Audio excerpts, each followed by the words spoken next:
बिस्मिल्लाहिर्रहमानिर्रहीम अस्सलाम वालेकुम। मुअज़्ज़ज़ सामीन, क्या सीज़न 6 बोरलश उस्मान का आखिरी सीज़न होगा? अगर ये आखिरी सीज़न होगा तो क्या इन तारीखी किरदारों को भी हम इस सीज़न में देख पाएंगे जो कि सीज़न 4 और सीज़न 5 में हमें कहीं नजर नहीं आए, जिनमें तुर्गत बेग, कोसस मिहाइल और शामशा चावश जैसे तारीखी किरदार शामिल हैं। आज की वीडियो में हम इनके बारे में ही बात करेंगे। वीडियो को आखिर तक जरूर देखें। सीजन 5 के इख्तिताम से ये बात वाज़िया हो गई थी कि उस्मान बे अब बाकायदा एक सल्तनत के सुल्तान की हैसियत से बुरसा शहर का घेराव करेंगे, मगर उससे पहले इनको बहुत सी मुश्किल हालात, जंगों और अंदरूनी साजिशों का सामना भी करना पड़ेगा। सीजन 6 उस्मान बे का आखिरी सीजन होगा, इसीलिए इस सीजन को और भी ज्यादा जबरदस्त बनाने के लिए मजीद मेहनत और तारीखी वाकयात की मंजरपुशी की जाएगी। उस्मान बे अपने हिस्से का बेशतर काम कर चुके हैं। तारीखी इतबार से ये बात हकीकत पर मबनी है कि बुरसा शहर की फतह ओरहान गाजी के हाथों हुई थी, न कि उस्मान बे के हाथों। इसके साथ साथ ये भी तारीखी हकीकत है कि जब ओरहान गाजी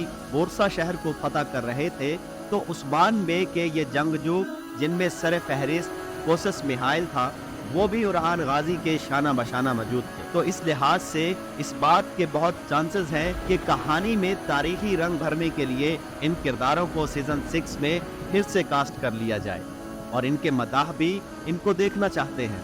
हमारे ख्याल में इन किरदारों को शामिल किया जाएगा। आप लोगों की इसके बारे में क्या राय है? हमें अपनी राय से जरूर आगाह कीजिएगा।